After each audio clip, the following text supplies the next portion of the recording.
வணக்கம். நாம் கெடுவதற்கு எவ்வளவோ செய்திகள் இருக்கின்றன. நாம் கெடுவதற்கு எவ்வளவோ காரணங்கள் இருக்கின்றன.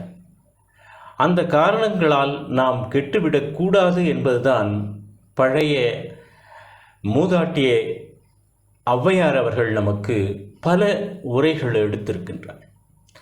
அதுதான் பல நன்னெறிப்படுத்துவதற்கு பல்வேறு இலக்கியங்கள் நமக்கு இருக்கின்றன. வேறு எந்த மொழியிலும் இல்லாத பல்வேறு இலக்கியங்கள் நம்மை நன்னெறிப்படுத்துவதற்காகவே அமைந்திருக்கின்றன. ஆகையினால் அந்த நன்னெறியில் கூட கெடுவதற்கு எத்தனையோ செய்திகள் இருக்கின்றன, கெட்டுப்போவதற்கு எத்தனையோ வழிமுறைகள் இருக்கின்றன. அந்த வழிமுறைகள் எல்லாம் என்னென்ன என்பதை பட்டியலிட்டு காட்டியிருக்கின்றார் ஔவையார்.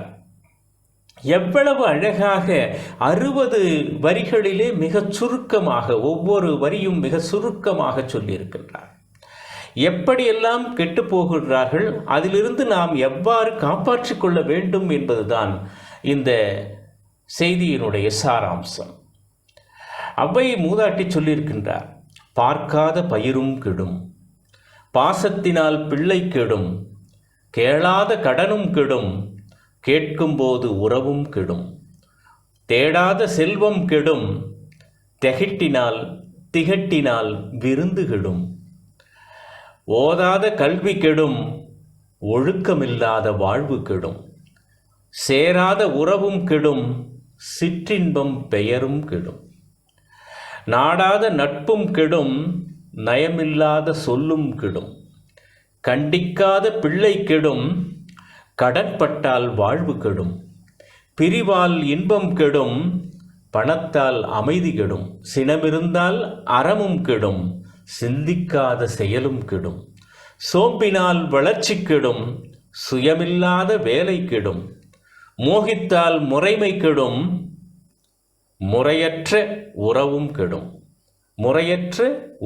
கெடும், அச்சத்தால் வீரம் கெடும், அறியாமையால் முடிவு கெடும், உழுவாத நிலமும் கெடும், உழைக்காத உடலும் கெடும், இறைக்காத கிணறும் கெடும், இயற்கையை அழிக்கும் நாடும் கெடும், இல்லாத வம்சம் கெடும், இரக்கமில்லாத மனிதம் கெடும், தோகையினால் துறவு கெடும், துணையில்லாத வாழ்வு கெடும், ஓய்வில்லாத முதுமை கெடும், ஒழுக்கமில்லா பெண்டிற்கிடும், அளவில்லா ஆசை கெடும், அச்சப்படும் கோழை கெடும், இலக்கில்லா பயணம் கெடும், இச்சையினால் உள்ளம் கெடும், உண்மையில்லாத காதல் கெடும், உணர்வில்லாத இனமும் கெடும், செல்வம் போனால் சிறப்பு கெடும், சொல் பிறந்தால் பெயரும் கெடும், தூண்டாத திரியும் கெடும், தூற்றி பேசும் உரையும் கெடும், காய்க்காத மரமும் கெடும், காடழிந்தால்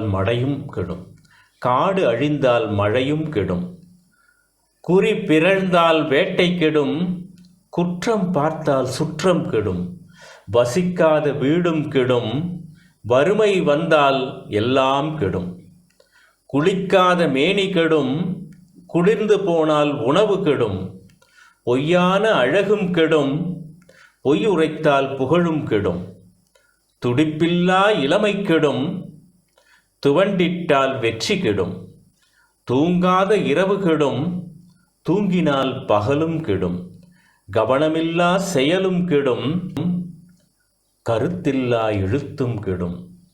இப்படி 60 வரிகளிலே ஔவை மூதாட்டி நமக்கு அழகாக சொல்லியிருக்கின்றார். இவ்வளவு விஷயங்கள் கெடுப்பதற்கு இருக்கின்றனவே, இந்த விஷயங்களில்தானே இந்த செய்திகளில்தானே, இந்த வகைகளிலே தான் நாம் சென்று இதிலே கெட்டுக்கொண்டே இருக்கின்றோம். ஆகையினால் கெடாமல் இருப்பதற்கு இந்த வழிகளெல்லாம் நாம் அகற்றுவோம். இந்த வழிகளில் நாம் செல்லாமல் இருந்தால் நம்மை நாம் கெடாமல் பார்த்து கொள்ளலாம். இனியாவது இந்த கெடுதல் நிறைந்த செய்திகளை விடுத்து நல்லதையே நினைப்போம். நன்றி, வணக்கம்.